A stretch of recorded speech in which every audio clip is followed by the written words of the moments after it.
Yo, what's going on, everybody? It's your boy Carolina David coming at you with a video, and today's topic is going to be about generational curses. And the reason why I want to speak about generational curses is because if you just take a look around inside of your family, inside of other people's family, just basically do as the Bible says when it says watch as well as pray. Just be watchful and just watch your family members and just see what's going on within your family.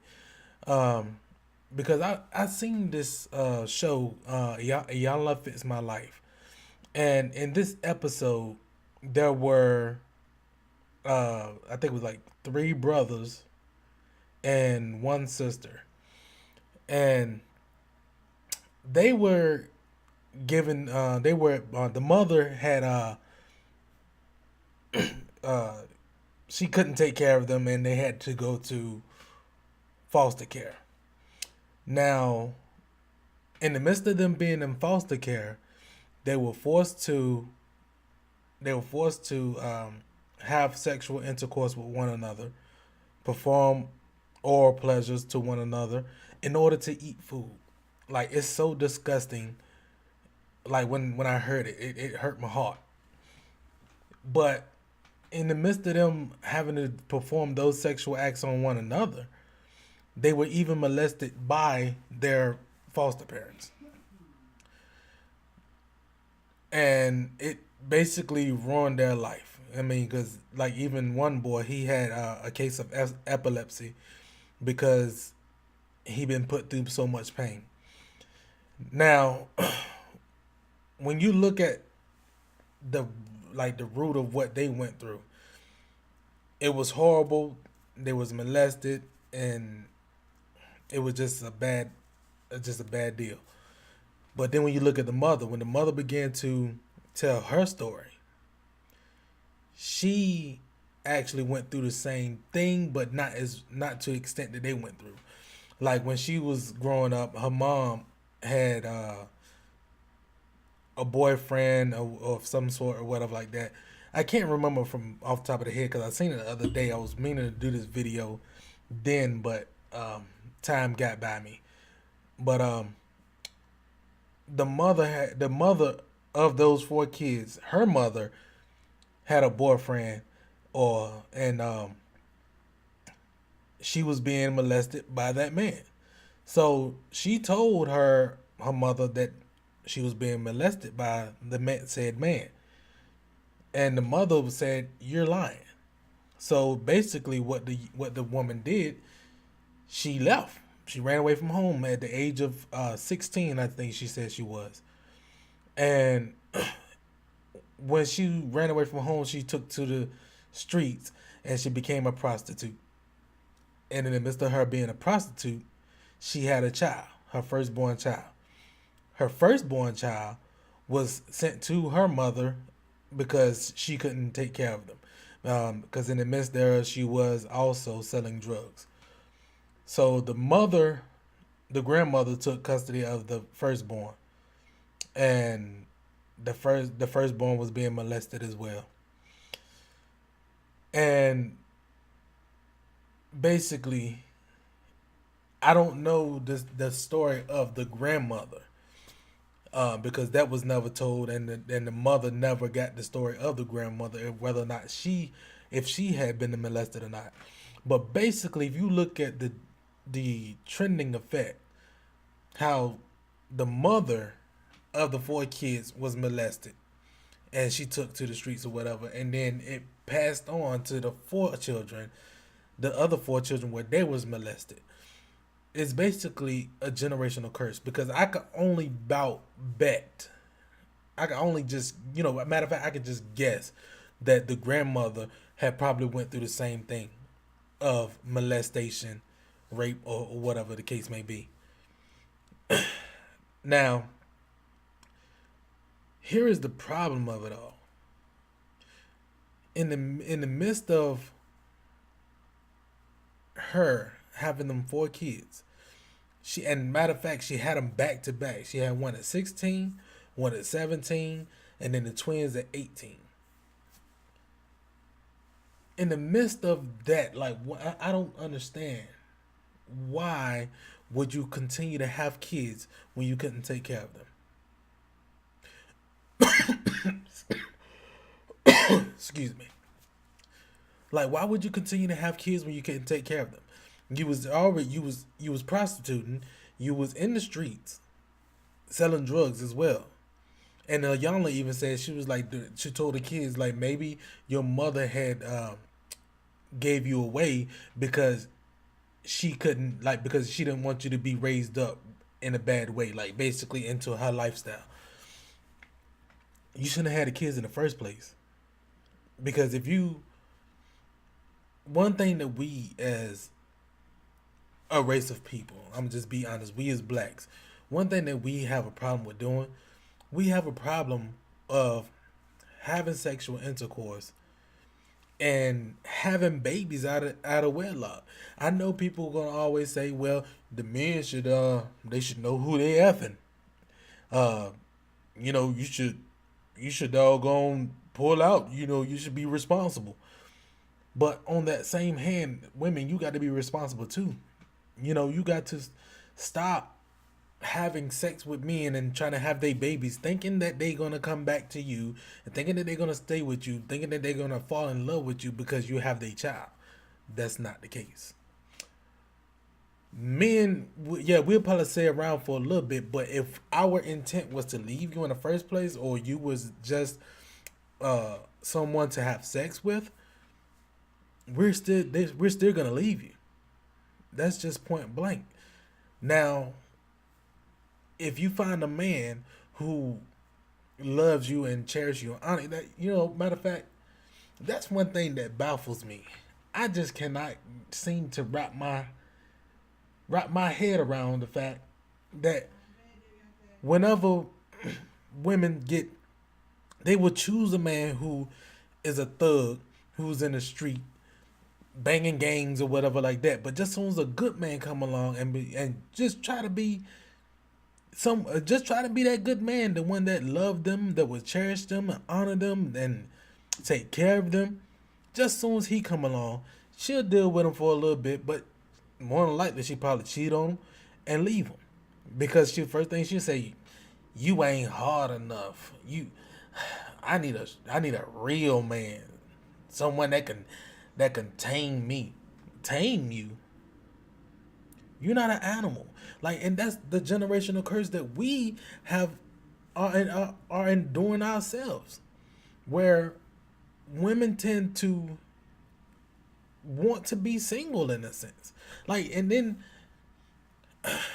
um Nick Cannon, he was on this guy's interview or whatever like that, and they was talking about submission.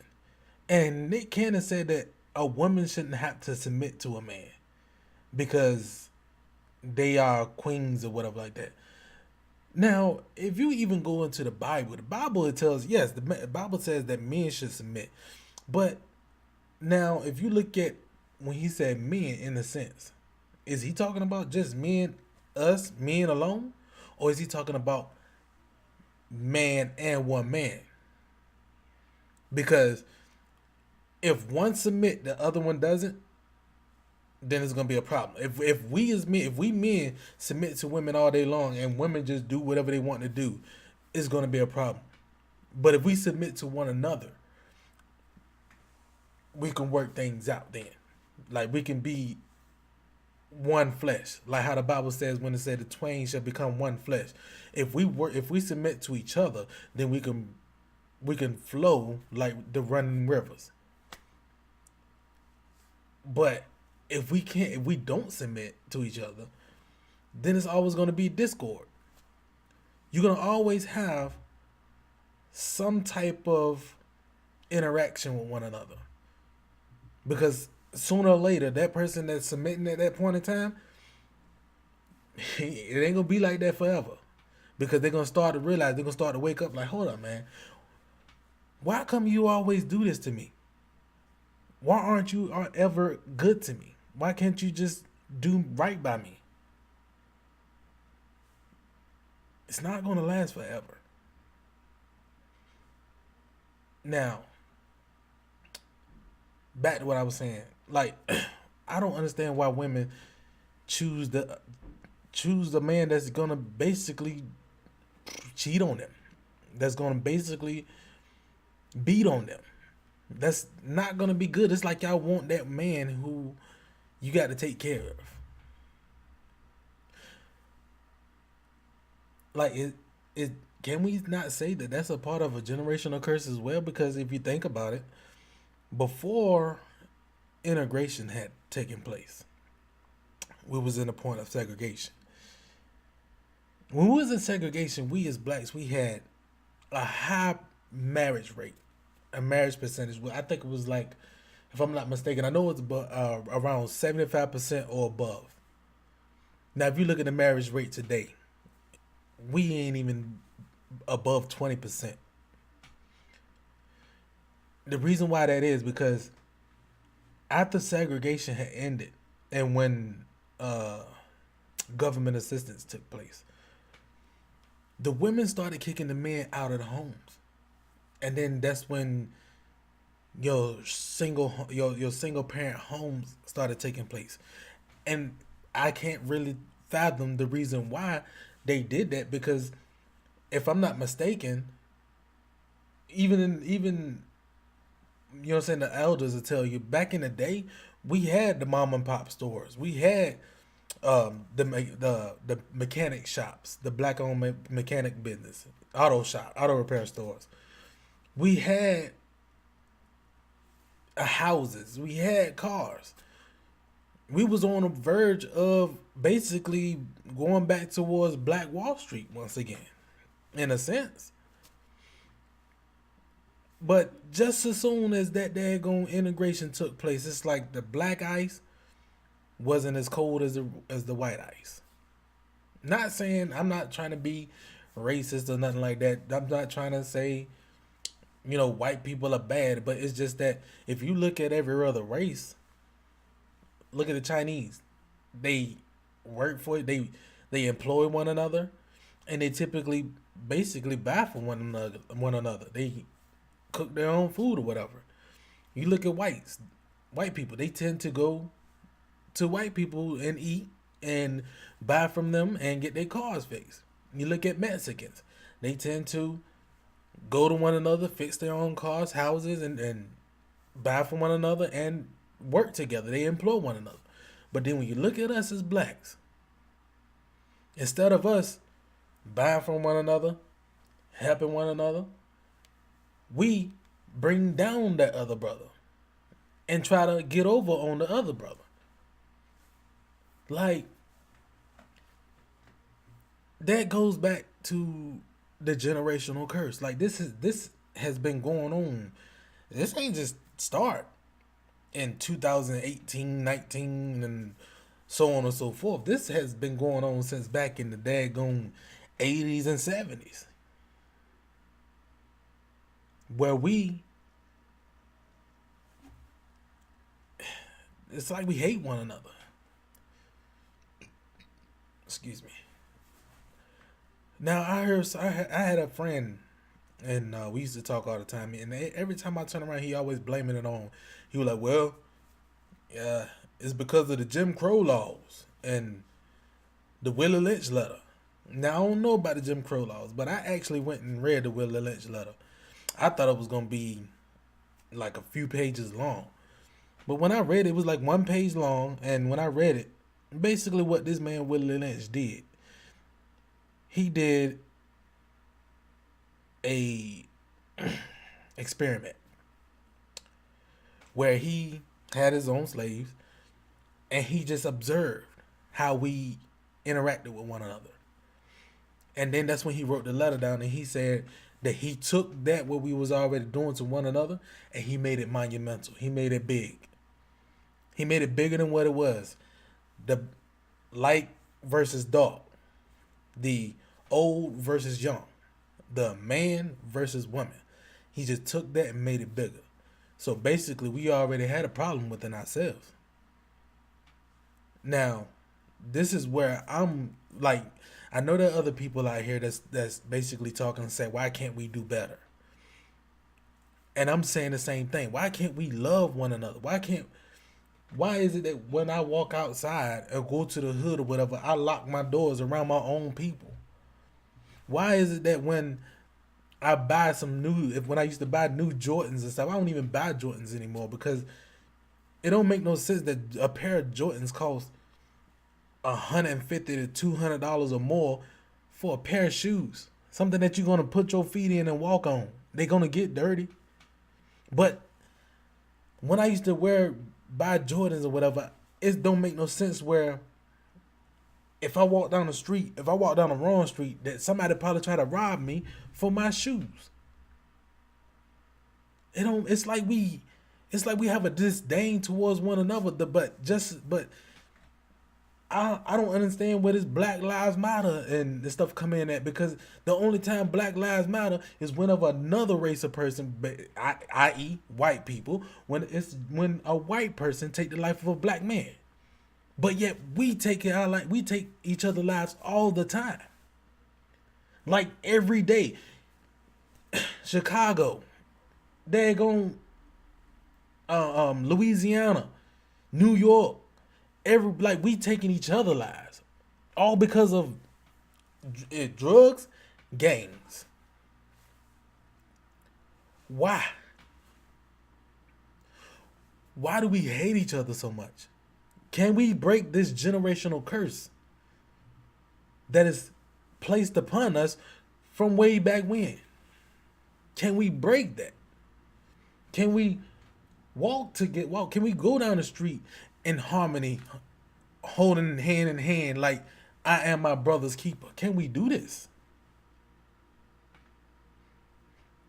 Can we, if we see somebody in distress, if we see somebody, a homeless man, instead of picking at that homeless man and trying to give him some type of drugs or whatever, can we go and help that man and just say, hey, I got a job for you?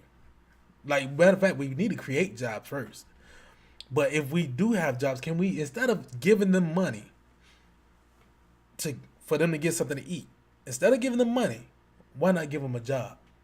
Because like the Bible says, if a man don't work, a man don't eat. You could teach a man, you can give a man fish for a day, but if you teach a man to fish, he'll be able to eat for a lifetime. Why can't we just do that? Like, it don't make no, I be seeing these videos and stuff on YouTube and Facebook where we'll see one of our brothers or sisters on that daggone drug, I forgot, but a flock or something like that, where they be on the ground rolling around and just going berserk. And what we do, look at him, yo. We laugh at him.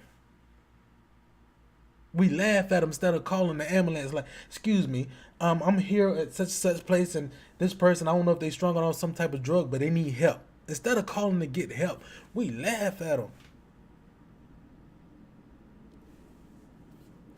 Like, it was a video that I seen before where this man was drowning in the pond.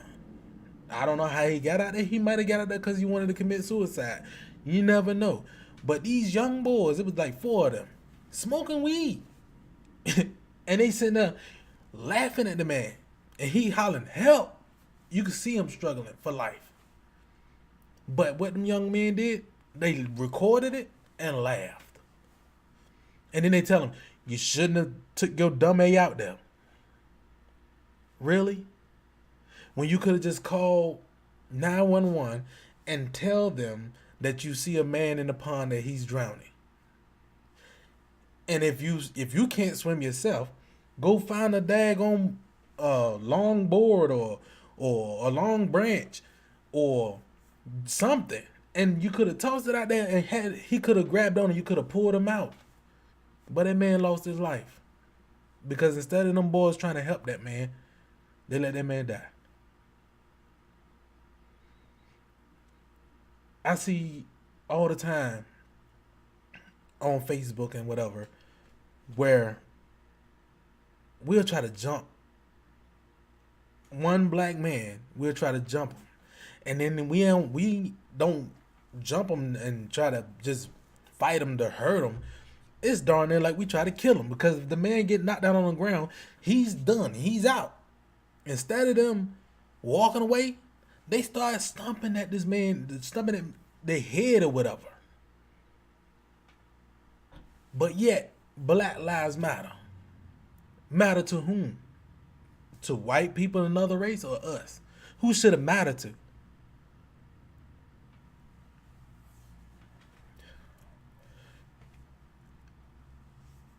We need to stop sitting here blaming white people or whatever like that for certain things, man.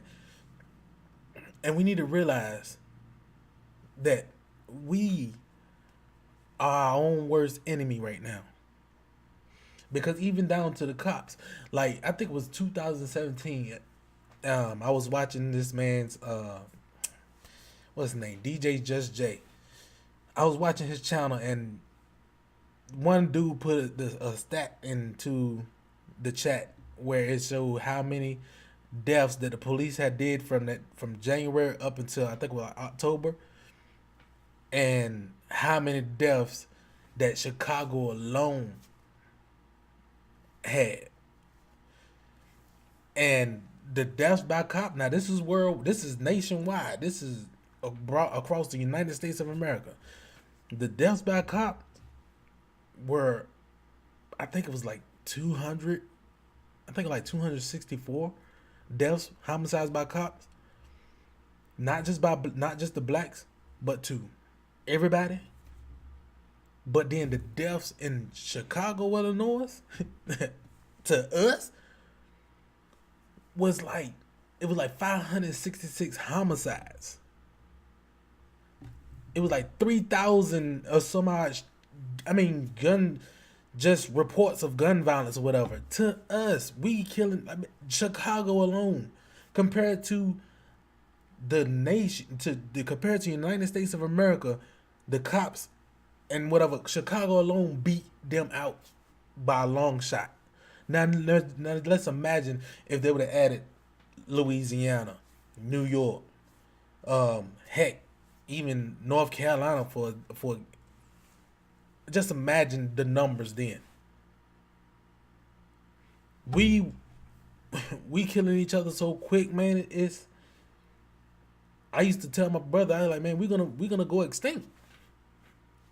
Well, which is not true. I mean, I was just saying to be talking outside of my neck, but we just killing each other off so fast. Why? Because we don't have no love for one another. It's like a generational. This goes back to the generational curse, and this curse has been going on for years. Why can't we do like how the Bible says, love thy neighbor?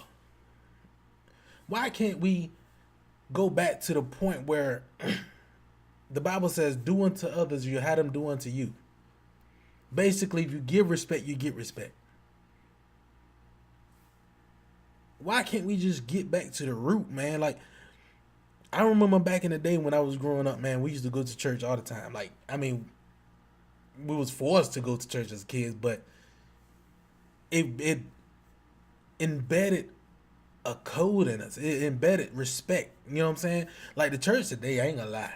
The church today is just, it's out of control. It's basically an act. Every time you turn around, you see the pastor doing some type of coming down from the scaffolding and trying to jump on a trampoline, and you don't need all those charades. All you need is word. That's just like the Bible even tells you that if you live, let your light so shine towards the world. Because if you got people that would look at you like, man, there's something off about that guy. Matter of fact, that basically happened to me the other day when me and my wife, we was out shopping. We was out shopping, and this guy was just sitting there staring at it. I mean, he was mean mugging me. I ain't gonna lie, he was looking at me like he was mad at me. For what reason? I don't know. But he was just looking at me. And I got to thinking, I'm like, why is he looking at me like that? And then it just dawned on me. I'm different than what he used to see. He sees something about me. Me and my wife, we was just having a good time, minding our business. And this man was just looking at me like he had a problem. Because your light will shine towards the world. I wanted to talk to him. I should have went and talked to him like, hey, brother, how you doing? But I didn't, because first of all, I wasn't by myself. It was me and my wife. If I was by myself, I probably would have talked to him. But at the end of the day, man, this is basically what I'm saying. We, as brothers and sisters, as black people, we need to come together and show love, respect, and honor to one another before we can expect anybody out there, whether they Chinese, white, whatever, before they can before we can expect them to give us respect and look at us differently, we got to look at ourselves differently. Point blank. We got to stop being so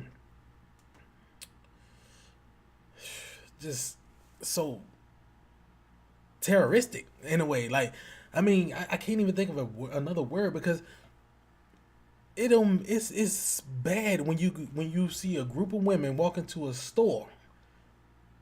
Matter of fact, break into the store, and the alarm going off, but they just taking stuff off the shelves, makeup, thousands of dollars worth, and then when people are recording them, actually recording them, like they should have called the police. I mean, personally, I'm sorry. If I'd have seen that, I would have called the police. Like, look, it's a robbery in progress, or whatever you might want to call it. Come down here, because I hate a thief. That's one thing I can't stand as a thief. It's bad when you can get to the point where you can just our people would just walk into somebody's establishment and take what they want.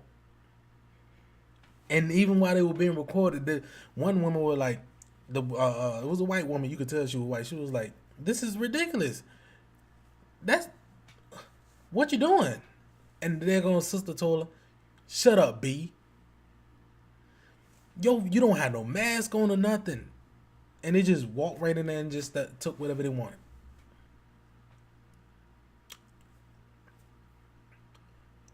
But yet, you got people like that say, "Oh, the media try to portray us to be a certain way." Where do you think the media get it from? You think they come into our neighborhoods and say, "Hey, we're gonna follow these black people all day"? Or do you think they go on Facebook.com, Instagram, World Star Hip Hop, and even YouTube and get every video they want to get? Other than something that's happening at that very moment. Like if a robbery is in progress, yeah, they'll pop up then and get it live. But a lot of these videos, like a mother killing their kid, or a mother beating their kid or something like that, they get it from YouTube. They get it from Instagram, Facebook, because we record everything and put it right up there. And then you got a lot of ignorant young men out here who are probably selling drugs or whatever, and then they put their product online, they flash their money, and be like, "Come get this work," or whatever the case may be. And then you sit here and say somebody snitching. You snitched on your own darn self. Like me, I'm gonna be honest. That snitching word, I don't like it. I think that need to go out the door, because if I see somebody with a gun and they're shooting at somebody, I'm sorry, I'm going to report it. Because if we can get that ignorant person off the street, maybe, just maybe, we will be better off. Like I was talking with this older gentleman, and I told him, I said, "Man, if we can just, in our neighborhood, if we could just clean up our act, maybe things will be better." For example, it's sad that when you go into a certain part of the uh, county or state or whatever like that, when you go to a certain part of it, you see it just look more greener. It look more just peaceful. But then when you go into our neck of the woods, when you go to where we are, it looks dingy. It looks dirty. It makes you feel like you're not safe anymore. Why? Because we have beer bottles, we have trash, we have houses that's being closed down or whatever, and it just look bad. But then whenever we get mad, the fact that in certain projects or whatever like that, whenever a white person say, you know what, but I could just buy this from them and then just fix it up and gentrify it, raise the rent up and everything, and get them out of there. We get mad when they do that, but why? We ain't doing it ourselves. We not keeping our neck of the woods looking good. Like, if I walk outside right now, if I see some trash, I'm gonna pick it up and throw it in the garbage. Like I remember seeing one day I was this is when I was back in my hometown in Ahoskie. I remember seeing this like it at the grocery store, like at the shopping center. The trash can was literally probably like 2 cars down from them. They opened their car door and dropped the trash right on the ground instead of getting out and going and put it in the trash can. We tear our own stuff down. Everything like there was a skating rink. I remember when I was younger, it was a skating rink. They just put out there, and we used to always go. But every time you turn around, when we went, it was always a fight to shut it down. We always messing up everything, man. And then when they did away with the skating rink and moved away, the first thing we said, man, it's messed up, man. They always taking stuff from us. Now that I'm older and more wiser, I realized they didn't take it from us. We took it from ourselves. So, at the end, now coming to the conclusion, man, let's break this generational curse. Let's make a change within our community. Let's start loving one another. Like, let's start helping one another. Let's start reaching out to the young men and women who are in the streets. Let's start talking to them and try to bring them back to the fold of just doing right. Let's create jobs, man. Let's get out here and start creating jobs to employ our own people.